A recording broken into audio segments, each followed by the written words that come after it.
விதிகளின்படி கல்வி பெறுவது குழந்தைகளின் அடிப்படை உரிமை என்பதால் 14 வயதுக்குட்பட்ட குழந்தைகளை ஒருபோதும் எந்தவித பணிகளிலும் ஈடுபடுத்த மாட்டேன் எனவும்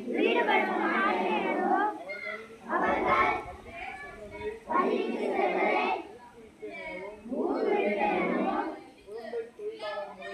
குழந்தை தொழிலாளர் முறையினை முற்றிலுமாக அகற்றிட சமுதாயத்தில் தமிழ்நாட்டை குழந்தை தொழிலாளரற்ற மாற்றுவதற்கு என்னால் இயன்றவரை பாடுபடுவேன் எனவும் உளமாற உறுதி செய்கிறேன்.